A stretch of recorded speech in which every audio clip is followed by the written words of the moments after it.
और दोस्तों तो स्वागत है आप सभी का आज की वीडियो में। तो दोस्तों जैसा कि आपको पता है कि हमारी फिजिक्स की सीरीज़ के अंदर आज मैं एक नया टॉपिक या नया एक चैप्टर लेके आया हूँ जिसका नाम है विद्युत क्षेत्र और धारिता, जिसके बारे में हम बात करेंगे।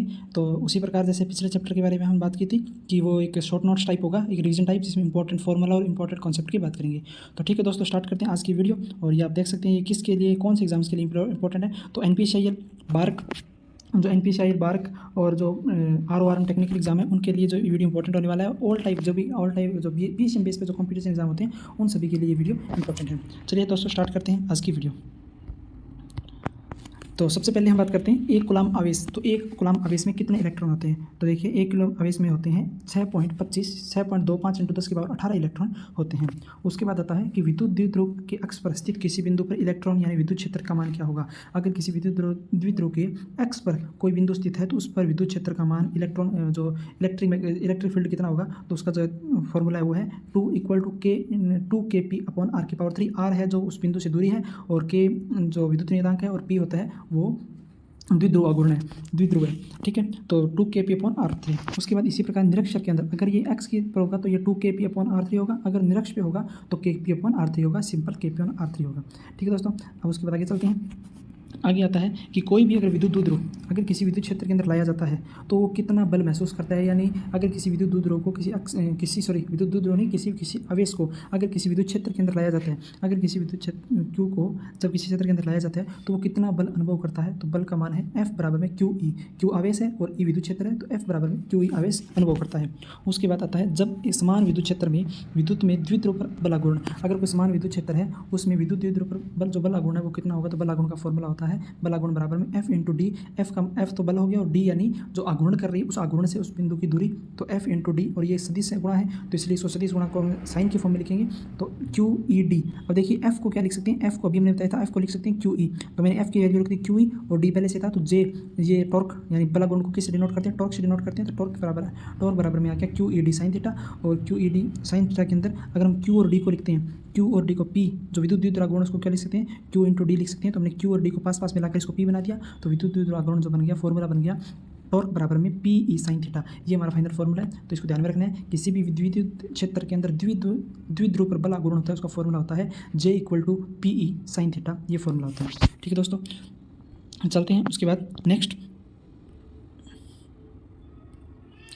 इसके बाद में आता है विद्युत द्विध्रुव को एक समान विद्युत क्षेत्र में घुमाने पर किया गया कार्य। अगर किसी विद्युत द्विध्रुव को एक समान विद्युत क्षेत्र के अंदर अगर घुमाया जाता है तो घुमाने में किया गया कार्य, तो देखो साधारण अगर हम बात करें कि कार्य क्या होता है, तो कार्य का फॉर्मूला होता है F, यानी किसी वस्तु को विस्थापित करने में जितना बल लगाया जाता है तो F × D होता है कार्य। तो उसी प्रकार भी इसी के अंदर अगर बल आघूर्ण के रूप में, तो बल को कोणीय रूप में क्या लिखते हैं, बल आघूर्ण लिखते हैं, यानी टॉर्क × D थीटा, यानी और कोणीय के अंदर विस्थापन थीटा में होता है, तो W बराबर में हो जाएगा, W बराबर में D टॉर्क × D थीटा हो जाएगा। ठीक है, इसके बाद अगर उन्होंने यहाँ पर जो पिछले पेज के अंदर देखा था कि टॉर्क की वैल्यू क्या होती है P × sin थीटा, और ये तो D थीटा हो जाएगा। इसका अगर हम समाकलन करेंगे तो समाकलन करने पर PE बाहर आ जाएगा। sin थीटा को अगर लिमिट वो निश्चित समाकलन करेंगे थीटा - थीटा 2, तो इस प्रकार से ये फॉर्मूला बन जाएगा PE sin थीटा 1 थीटा 2 हो जाएगा। कहाँ से लेकर कहाँ तक, अगर किसी भी वस्तु को घुमाने में किया गया कार्य किस कोण से लेकर किस कोण तक घुमाने में किया गया कार्य होता है वो होता है। और इसका सिंपल जो फॉर्मूला होता है वो आप इतना ध्यान रख सकते हैं कि जो कार्य का फॉर्मूला होता है PE cos थीटा भी होता है, और थीटा की वैल्यू अगर हम इसका समाकलन और कुछ वैल्यू अगर इसमें चेक कितने थीटा से लेकर कहाँ तक थीटा तक है तो हम इसको निश्चित समाकलन वाले फॉर्मूले से ये देख सकते हैं। तो बस ये ध्यान में रखना, क्योंकि इसी पे थोड़ा आएगा क्वेश्चन पूछा जा सकता है। ठीक है दोस्तों, तो उसके बाद आता है अगर किसी विद्युत क्षेत्र की, अब मैं बात कर रहा हूँ विद्युत फ्लक्स की। तो विद्युत फ्लक्स क्या होता है कि किसी विद्युत क्षेत्र के अंदर लंबवत जो विद्युत बल रेखाएं जितनी गुजरती है तो विद्युत फ्लक्स कहलाते हैं। विद्युत फ्लक्स को फाई से डिनोट करते हैं। ठीक है, phi E cos theta, E cos theta होता है, और अगर ये अदिश गुणा है तो इसको अदिश गुणा की फॉर्म में लिखेंगे तो फाई बराबर में सीधा E लिख सकते हैं। ठीक है, अब यहाँ पर इसमें थोड़ा सा यहाँ से ध्यान से देखिए कि अगर कोई किसी विद्युत क्षेत्र के अंदर जो फ्लक्स है प्रविष्ट हो रहा है, अंदर की तरफ आ रहा है, तो उसका वैल्यू क्या होगा, ऋणात्मक होगी। अगर कोई फ्लक्स निर्गत हो रहा है यानी बाहर की तरफ जा रहा है तो उसकी वैल्यू प्लस होगी। और विद्युत फ्लक्स बंद पृष्ठ के अंदर आवेश पर निर्भर करता है, आकृति पर नहीं। यानी अगर कोई बंद फ्लक्स है, कोई बंद पृष्ठ है, तो उसमें जो आवेश जो विद्युत फ्लक्स है वो किस पर निर्भर करता है, आवेश पर निर्भर करता है, आकृति पर निर्भर नहीं करता कि उस पदार्थ की आकृति कितनी है, सिर्फ और सिर्फ आवेश पर निर्भर करता है। ठीक है दोस्तों, तो आई होप ये बातें आपको समझ में आ गई होगी। चलिए आगे चलते हैं। उसके बाद में आता है फ्लक्स की बात कर ली हमने। तो फ्लक्स का फॉर्मूला क्या होता है, फाई इक्वल टू ई होता है। और जो स्थिति ऊर्जा जो कार्य है वो स्थिति ऊर्जा होती है। तो आपको पता ही है कि कार्य और स्थिति ऊर्जा का मान एक ही होता है। तो उसका फॉर्मूला क्या बन जाता है, पी ई साइन थीटा। इसका समाकलन करेंगे तो पी ई कोस थीटा बन जाएगा। अगर नीचे समाकलन बारे में आ जाए कि इतने थीटा से लेकर इतने थीटा तक विस्थापन होने में कितना कार्य लगा था, तो हमें ये वाला फॉर्मूला लगाना है। अदरवाइज जो डब्ल्यू का फॉर्मूला होगा वो बन जाएगा पी ई कोस थीटा, ये फॉर्मूला बन जाएगा कार्य का। ठीक है दोस्तों, चलिए उसके बाद हम आगे चलते हैं। फ्लक्स का फॉर्मूला यहाँ पर दिया हुआ है, ई ए कोस थीटा दिया हुआ है। और गाउस के नियम के अनुसार जो फ्लक्स का फॉर्मूला है वो है टोटल आवेश अपॉन में विद्युतशीलता। टोटल आवेश अपॉन विद्युतशीलता यानी क्यू सिग्मा क्यू, यानी उस आवेश पृष्ठ का टोटल आवेश अपॉन में विद्युतशीलता, ये होता है फॉर्मूला गाउस के नियम के अनुसार। ठीक है, उसके बाद हम बात करते हैं विद्युत विभव की। विद्युत विभव क्या होता है, विद्युत विभव का अर्थ होता है कि किसी वस्तु को, किसी आवेश को किसी विद्युत क्षेत्र में लाने में किया गया कार्य उस वस्तु का विद्युत विभव कहलाता है। तो विद्युत विभव का फॉर्मूला है वो क्या होता है, V equal to U upon Q लिख सकते हैं या डब्ल्यू अपॉन क्यू लिख सकते हैं, ये कुछ भी लिख सकते हैं। और यहाँ पर हम क्यू जो डब्ल्यू की वैल्यू पुट करेंगे तो यहाँ से वैल्यू भी हमारे को मिल जाएगी, V equal to E D X मिलेगा। और इसको अगर हम इसका समाकलन कर देंगे तो मिलेगा ई आर। और ई क्या है, विद्युत क्षेत्र है। तो विद्युत क्षेत्र का जो फॉर्मूला होता है वो क्या होता है, के क्यू अपॉन आर स्क्वायर होता है। इस आर से ये आर कट गया, तो विद्युत विभव का जो फाइनल फॉर्मूला बचता है वो बचता है वी के क्यू अपॉन आर।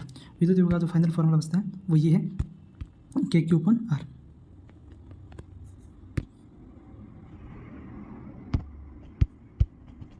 ये है विद्युत आवेश का फॉर्मूला। ठीक है दोस्तों, चलिए आगे चलते हैं। तो इस प्रकार विद्युत विभव के और गाउस के नियम को अच्छी तरह से जानते हो। गाउस का नियम क्या होता है कि विद्युत फ्लक्स बराबर में टोटल आवेश अपॉन विद्युतशीलता, ये को टोटल और गाउस का नियम होता है। और अगर विद्युत फ्लक्स का साधारण फॉर्मूला जो क्या होता है उसको फाई इक्वल टू ई लिख सकते हैं। इसके बारे में हम आगे विद्युत गाउस के जो नियम का जो अनुप्रयोग है उनके बारे में बात करेंगे। उसके बाद आता है स्थिति ऊर्जा। स्थिति ऊर्जा सेम वही बात है कि स्थिति ऊर्जा और किया गया कार्य एक ही बात होती है। तो स्थिति ऊर्जा का फॉर्मूला होता है एफ इंटू डी, यानी किसी वस्तु को बल लगाने पर किया गया विस्थापन क्या कहलाता है, कार्य कहलाता है। और एफ की वैल्यू हमें पता है क्या होती है, के क्यू अपॉन, जो हमने एफ की वैल्यू हमें सबसे पहले विद्युत क्षेत्र के फॉर्मूले में पढ़ते हैं कि के Q1 Q2 upon R square, ये होता है विद्युत क्षेत्र में जो किसी आवेश पर बल, जो दो आवेशों के बीच में जो बल अनुभव करते हैं वो होता है विद्युत क्षेत्र का बल। तो इसी फॉर्मूले में एफ की वैल्यू हमने लिख दी K Q1 Q2 upon R square. और डी यानी कोई विस्थापन कितना हो रहा है, आर हो रहा है। तो इस प्रकार अगर हम यहाँ से फॉर्मूला निकाल रहे हैं तो देखिए, तो W बराबर में आ जाएगा W F into D. F की वैल्यू के Q1 upon Q2 upon are square, और जो डी है उसको विस्थापन आर बना लिया, तो आर से आर कैंसिल हो गया। तो विद्युत क्षेत्र की में स्थिति ऊर्जा या किए गए कार्य की जो फाइनल जो फॉर्मूला बनेगा वो बनेगा के Q1 upon Q2 upon are. और अगर हम इसको विभव की फॉर्म में देखें तो विभव डब्ल्यू के, अगर विभव के फॉर्मूले से इसको निकालने की कोशिश करें तो विभव का फॉर्मूला होता है डब्ल्यू अपॉन क्यू, और डब्ल्यू अपॉन को क्रॉस मल्टीप्लाई करेंगे तो ये डब्ल्यू की वैल्यू आ जाएगी क्यू इंटू वी। और विभव का फॉर्मूला रखते हैं, विभव का फॉर्मूला भी हमने निकाला था, ये रहा के क्यू अपॉन आर और आर, तो ये बन जाएगा के क्यू आर स्क्वायर, या अगर आवेश अलग अलग हैं तो के Q1 और Q2 अपॉन आर हो जाएगा। तो स्थिति ऊर्जा का फॉर्मूला आपने देख लेना, ये गौर से देख लेना, ये फॉर्मूला है। तो ये फॉर्मूला है स्थिति ऊर्जा का के Q1 Q2 आर स्क्वायर। तो विभव फॉर्मूला होता है के क्यू अपॉन आर, और स्थिति ऊर्जा का फॉर्मूला होता है के Q1 Q2 अपॉन आर। और जो गाउस का जो नियम है वो आपने देख लिया। तो इस पेज पे जितने भी थे सारे फॉर्मूला को देख लिया दोस्तों। अगर आपको इसकी पीडीएफ चाहिए तो मेरे को कमेंट कर सकते हैं, तो आपको टेलीग्राम का लिंक प्रोवाइड कर दूँगा, तो आपको वहाँ पर मिल जाएगी। चलिए दोस्तों आगे बात करते हैं इसके बारे में। अब हम बात करते हैं कि विद्युत गाउस के जो नियम के अनुप्रयोगों के अनुसार कि किसी पृष्ठ के ऊपर जो आवेश होता है, पृष्ठ के अंदर आवेश कितना होता है, पृष्ठ के बाहर आवेश कितना होता है। तो गाउस के नियमों का जो अगर अनुप्रयोग की बात करते हैं तो देखिए, तो आवेशित चालक पर ठोस के कारण विद्युत क्षेत्र, आवेशित चालक पर ठोस के कारण विद्युत क्षेत्र कितना होता है। तो अगर आवेशित चालक के बाहर कितना आवेश होगा, K Q upon R square, ठीक है, के क्यू अपॉन आर स्क्वायर होगा। अगर उसके सरफेस यानी क्या है, ई सरफेस, यानी ई पे विद्युत क्षेत्र कितना होगा, तो ई पर विद्युत क्षेत्र होगा सिग्मा अपॉन ई या के क्यू अपॉन आर होगा, के क्यू अपॉन। और जो अंदर है, अगर इन सिग्मा ये हो जाएगा इन अंदर, यानी अंदर विद्युत क्षेत्र कितना होगा, तो अंदर तो विद्युत क्षेत्र होगा जीरो होगा, क्योंकि अंदर आवेश के जो किसी आवेशित चालक के अंदर विद्युत क्षेत्र जीरो होता है। पृष्ठ पर क्या होगा, K Q square upon are होगा, और यहाँ पर बाहर क्या होगा, K Q square upon R square होगा, ये होगा। अब उसके बाद यहाँ पर ये फॉर्मूला ये भी है कि पृष्ठ पर आवेश घनत्व कितना होता है। तो आवेश घनत्व को डिनोट करते हैं सिग्मा से डिनोट करते हैं, और इसका आवेश घनत्व क्या होता है, आवेश अपॉन में विद्युत क्षेत्र, ये होता है आवेश घनत्व का formula sigma upon Q upon A square.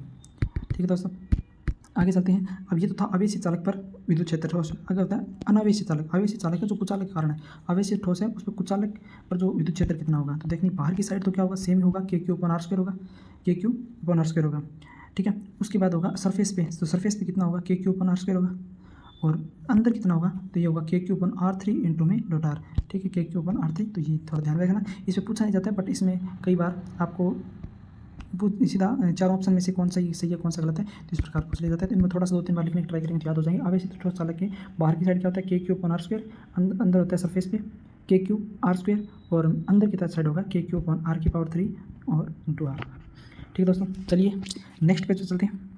अगर वीडियो कैसी लगी दोस्तों, अगर अच्छी लग रही है तो मुझे लाइक करके बता दें, लाइक करें और दोस्तों में ज़्यादा से ज़्यादा शेयर करें। उसके बाद आता है विद्युत। देखिए दोस्तों, इसमें विद्युत धारा का एक मैंने जो ये हिंट लग रखा है, अगर थोड़ा ध्यान रखना कि एक विद्युत धारा का अपवाय के फॉर्मूले में अपवाय वेग के रूप में क्या फॉर्मूला होता है, तो ANEVD। VD क्या होता है, अपवाय वेग है, तो VD अपवाय वेग के रूप में अगर धारा का मान पूछ लिया जाए या धारा का फॉर्मूला होता है, A यानी क्षेत्रफल होता है, N यानी इलेक्ट्रॉनों की संख्या होती है, और VD तो धारा के अंदर होता है ANEVD, ये होता है धारा का मान, ठीक है, अपवाय वेग के रूप में। उसके बाद आगे चलते हैं, वो अपना सेम प्रोसेस। विद्युत क्षेत्र व विद्युत विभव में संबंध क्या होता है, विद्युत क्षेत्र और विद्युत विभव में संबंध क्या होता है, तो विद्युत क्षेत्र और विद्युत विभव में से ये संबंध होता है कि विभव के अंदर परिवर्तन की दर, क्या परिवर्तन पर आर की सापेक्ष परिवर्तन की दर होती है, वही क्या होता है, विद्युत क्षेत्र बनाता है। VD upon VR equal to -E, ये विद्युत क्षेत्र और विद्युत विभव में संबंध होता है। ठीक है, उसके बाद है संधारित्र की धारिता। संधारित्र की धारिता का फॉर्मूला क्या होता है, संधारित्र की धारिता का फॉर्मूला होता है C upon AQ E0 upon D। E0 क्या होता है, किसी उस पदार्थ की विद्युतशीलता है, तो E0 अपॉन D ये संधारित्र की धारिता निकालने का फॉर्मूला है। अगर इस संधारित्र के अंदर क्या भरा हो, परावैद्युतांक भरा हो, यानी दो संधारित्र की दो अगर प्लेटों के बीच में अगर परावैद्युतांक भरा हो, तो फॉर्मूला क्या बन जाएगा, C इक्वल टू क्या बन जाएगा, C equal to A sigma E0 KD, और K क्या है, क्या उस जो परावैद्युतांक भरा हुआ है उसकी वैल्यू है। ठीक है, तो ये फॉर्मूला है। अगर आवेशों के विद्युत संधारित्र की धारिता के बारे में, तो धारिता के दो फॉर्मूले होते हैं, AE0 अपॉन D यानी, और ये हो जाएगा AE0 K अपॉन D हो जाएगा। ठीक है, उसके बाद आता है, ठीक है, उसके बाद यहाँ पर देखिए इन जो फॉर्मूले उनके बाद में बात करेंगे। एक बार थोड़ा सा आगे चलते हैं, चलो इधर देख लेते हैं। ये देखिए, ये संधारित्र की धारिता की थी, अगर समतल प्लेटें हैं तो उसमें अगर ये गोली चालक है, अगर कोई गोली चालक की धारिता निकालनी हो तो फॉर्मूला क्या बन जाता है, सिग्मा धारिता C equal to 4πE0 into R होता है, 4πE0 इंटू आर। इस फॉर्मूले को ध्यान रखना कि अगर गोली चालकों की धारिता पूछ ली जाए तो C equal to 4πR into 4π sigma E0 into R हो जाएगा।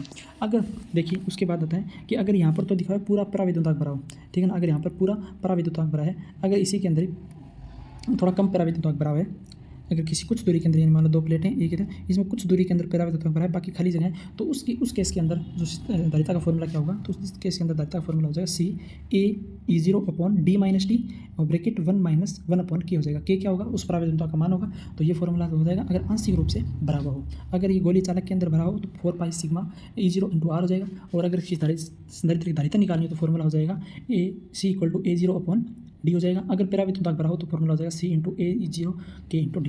दोस्तों ये चार फॉर्मूले संधारित्र की धारिता के रूप में, तो इनको ध्यान में रखें।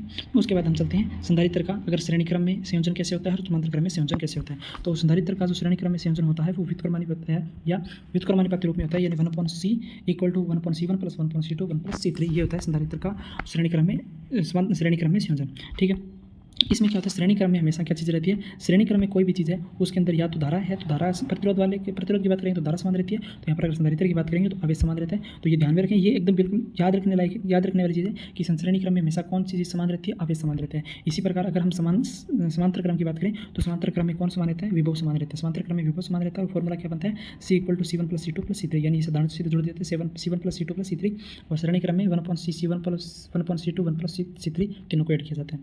ठीक है, उसके बाद हम आगे बात करते हैं। इसके अंदर इधर थोड़ा सा ध्यान रखें, संधारित्र की संचित ऊर्जा, अगर संधारित्र में संचित ऊर्जा के बारे में पूछ लिया जाए तो क्या होगा, तो यहाँ पर संधारित्र में संचित ऊर्जा U equal to 1/2 CV², U equal to संधारित्र 1/CV²। ये किस फॉर्मूले से बना है, ये धारिता के फॉर्मूले से बनाया गया। धारिता का फॉर्मूला क्या होता है, C इक्वल टू U/V, ये होता है फॉर्मूला धारिता का। तो ये formula C equal to U/V, इस फॉर्मूले से ही यहाँ पर दोनों जो संधारित्र की संचित ऊर्जा यानी स्थितिज ऊर्जा उसका मान निकाला गया। तो स्थितिज ऊर्जा का फॉर्मूला भी ध्यान में रखें, क्या होता है, U equal to 1/2 CV² equal, ये भी हो सकता है अगर C और V की वैल्यू दे रखी हो, धारिता और विभव की वैल्यू दे रखी हो तो ये फॉर्मूला लगेगा। अगर हमें विद्युत क्षेत्र और धारिता की वैल्यू दे रखी हो तो ये फॉर्मूला लगाएंगे। अगर धारिता और विभव की आवेश और विभव की वैल्यू दे रखी है तो हम धारित्र की ये वैल्यू लगाएंगे 1/2 QV या फिर 1/Q²/C और ये 1/2 CV²। ये इन तीनों में से हमारे पास जो जिसकी वैल्यू दे रखी है उस तीनों का फॉर्मूला लगाएंगे संधारित्र में संचित ऊर्जा।